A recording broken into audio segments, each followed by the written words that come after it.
Live streaming is on.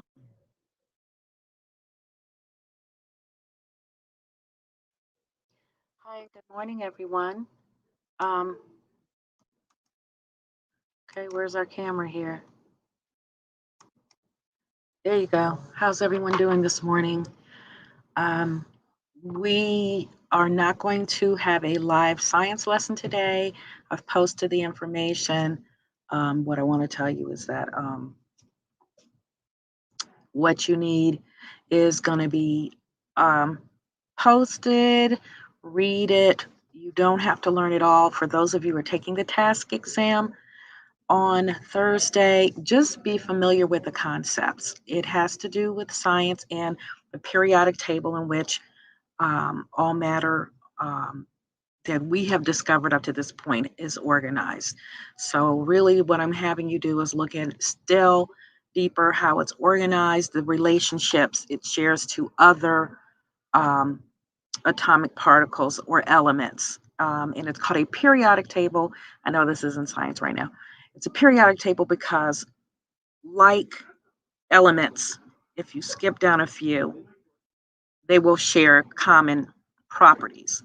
So they appear periodically. So that's all there is about that. So unfortunately, we won't have that lesson that I wanted to have today, but we will have two writing lessons. And I'm going to jump right off with your homework. You were to write an extended definition about friendship. Now, um, I wanted you to write it in essay form with a title, um, stating your main idea, your supporting details, and a conclusion. So I found a beautiful definition that I wanted to go through really quickly. And this is pretty comprehensive. You may not have all of this. Friendship means something different to everyone. So let's take a quick look at this article. And this article actually, I don't know why you can't see me. This article was actually written by a social worker, someone that works with people, a therapist, if you will. Um, there we go. A therapist, if you will, who um, talks about what friendship maybe should mean for us to be the healthiest that we can be. So let's take a look. Define friend. A good understanding of the friendship definition. Divine bliss. Can't talk right now in class. Call you back. Okay. Sorry about that, y'all. So, what is friendship? It should be something easy to define and understand, but we as human beings are complicated. The base definition for a friend for most of us is someone who is there for us and whom we're there for in return. Sometimes, though, friendship has ups and downs, and sometimes friendships are formed in with the most unlikely of people and circumstances. Excuse me. And sometimes friendships don't really wind up being that at all, and we get hurt. So let's make sense of it. What makes a good friend? What makes a bad friend? Friendship is one of those concepts you would think would get easier as we grow older, but sometimes it gets even more complicated. And I've found that.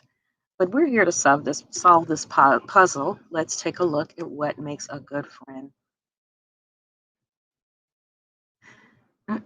A friend is someone other than your family or your partner that you share affection with. You share kindness, sympathy, empathy, compassion, loyalty, fun, and probably some common beliefs and values with them. They can be in person or online, or your next door neighbor, or 1,000 miles away. There are different degrees of friendship. Some are casual. You may share certain interests with them. You may talk sometimes, but you're not as deep as you could be. And that's just how that friendship is. But other friends are more close to you. You spend time whenever you can, and you've been through it all. You may have had a childhood with them and have experienced ups and downs, and yet they're still good friends of yours. And the two of you can go a long time without talking, but once you start talking again, it's like no time has passed. This relationship just feels secure. And then there's the social media definition of a friend, in which the two of you have your accounts linked together on social media, but maybe you don't actually talk at all. And you should not confuse those connections with real friends.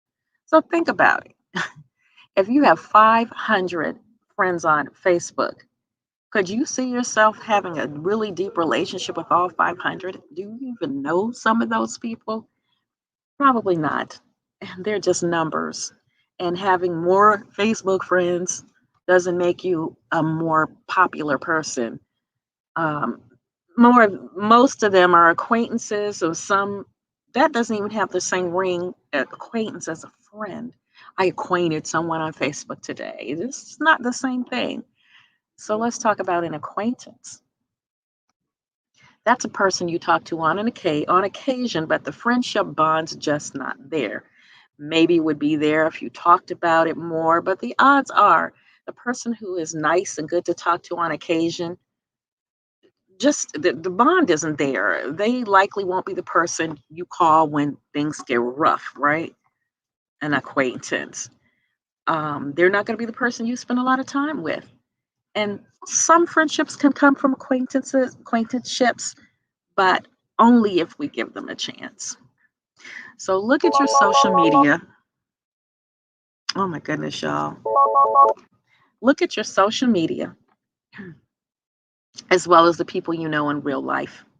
How many of them would you say are friends? How many are just acquaintances? And maybe the problem today is mixing the two up. So really, in real life, you're not gonna have um, you're not gonna have a squad. The real ride or die people, it's only gonna be one or two. And if you have a good one, that's something, you've really got something there. So let's talk about what a healthy friendship looks like. They will always be there for you no matter your situation. They're not going to run away when you lose money, when you move further away, when you get sick. They listen and they keep your secrets. They know you're not going to tell. They're not going to tell whatever you tell them when you say, please don't tell anyone. They don't tell anyone. You feel good when you're with them. Your energy is high. But if you're around someone that is always negative and bringing your energy down, that's a sign of a problem. There are people that we call energy vampires. And then you're empathetic toward them. So if something bad happens to them, you feel for them. Okay. And also realizing that nothing is perfect. People are not perfect. So relationships aren't going to be perfect. So when things come up and you may disagree, you can get over it. You can bury it, squash it. And really, if you have someone in your life that's really been in your corner, what really could end it, you know? Signs of a bad friendship, they use you. They only want you when they need something, be it a ride, money, or anything else. They came around conveniently when you were high, but when your life is low, they're nowhere to be found. They talk about you, right? They can't take criticism. Friends should always help each other. And when somebody's out of pocket, you need to be able to correct them because you love them and you want them to always put their best face forward. A friend who can't tolerate differences, if they can't tolerate who you are, that's not a friend. That's someone who is going to be damaging to you. And someone who's flaky, you know, they don't show up when they say they're going to show up. They don't do what they say they're going to do, and there's a pattern in that. That's not a friend. And then a friend is pushy, you know. They are always trying to put themselves on you for different things. And so the real thing about friendships is when you know you are who you are and you know what's good to you, then you'll draw good people toward yourself. So that's a friendship. So I don't know if you included some of those things in general or specific, but I think that's a pretty good extended definition. And it also goes into how to have relationships that are healthy. So that's that's it. I thought that was very good. Now we're going to move on to something called concrete details and how to use them in our writing. Let's take a look at this image. What is a concrete detail, Melody? Well, a concrete detail is a fact. It's a fact from the story. It's facts about the character, facts about what happens in the story, and facts that you can see right on the page versus commentary. Commentary are opinions. So, opinions about the facts, opinions about the story, opinions about the character, and opinions that you have yourself. So, how should we use facts and commentary in our writing? Let's take a quick peek.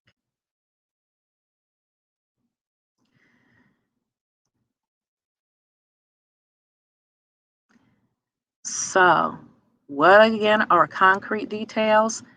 They are grounded in specificity. And why do stories need specific details? Because clarity and specificity trigger a personal response from the reader. The reader is able to connect. When you use factual information, persuasive writing is more convincing, stories are more engaging, and characters become more vivid and lifelike. But when you use abstract language, which describes people, settings, and events, um, concrete writing gives you clear images, and abstract languages kind of put you out there, and you're not, unless they're really clear, you're not really sure what you're supposed to be focusing on. So, what are some concrete details? Let's take a quick look. Take a look at this. This is an abstract and vague description. The tree was a tower of mystery, lurking in eerie dread, with tremendous abyssal depths. Wait, what? What are you saying about the tree? You saying it's a tower of mystery? Okay, this sounds like something in a horror story, but if I'm looking for factual information, it's not going to work. In fact, I don't even know some of these words that you're using. So, rewritten with concrete details, it's the tree had gnarled branches and deep black holes in its trunk. It's shorter and simpler and it's concrete. It describes the tree clearly, while the first sentence leaves you guessing about what the tree actually looks like. So, how are we going to use concrete details in our writing? In each body paragraph of an essay, make your topic sentence conceptual and your commentary sentences concrete. Get your big idea out in the first sentence, right? And then fill in with detail. We know all about that, supporting details. And so if you want to, you can switch back to conceptual for the paragraph's concluding sentence. Lean on sensory details such as sight, hearing, touch, smell, and taste. You can create concrete descriptions by evoking these senses. If you're writing a short story where the main character is talking about a cup of coffee, describe the coffee. It has an aroma that made me think of dark chocolate and cool mornings, right? Talk about its temperature. It was hot and fragrant, and it warmed my body. Paint pictures with words. If you're describing a person, an item, a setting, or an action, ask yourself whether the reader can visualize this. If not, revise your sentence, adding keywords that paint a full picture. And then use specific examples. If you want to be certain a reader is going to understand your concept, follow it up by providing an example of what you're talking about. For instance, if you're writing about the concept of how a hero's journey um, shows up in literature or film, like Harry Potter or Star Wars, stick to that format. If you're trying to describe a personal experience from childhood, give a specific activity that you did with your best friend. So, concrete writing is we are being um, as specific and detailed as we can so that your meaning is coming all the way through. And then finally, it's a worksheet. Of course, you would. Concrete detail and commentary. So, what we call concrete detail, it's given the word PD, CD rather, in parentheses, and it is a fact or specific event from literature or research. It is a direct quote from your piece, and you use a citation as well. And commentary has to be in complete sentences, where if a concrete detail, I could maybe have that in a list. It may be in bullets, in a list of bullet form, right? But commentary are full sentences, they are your connection. If you begin with, this shows that, therefore, it will put you in the right mindset. And it shows why concrete details are important to the piece. And here, I didn't give you a piece. Choose thoughtful, meaningful, meaty details from the piece that are worth exploring, and then come up with different commentary stating why your detail is essential to understanding, is crucial to understanding essential parts of the piece. If you are unable to come up with two, find another concrete detail, which is a fact. So, what I'm going to do is to give you something to read, and then I want you to list four details and try to make two comments on each detail. So again, I didn't give that to you. I apologize, but you will see it, and that's your homework.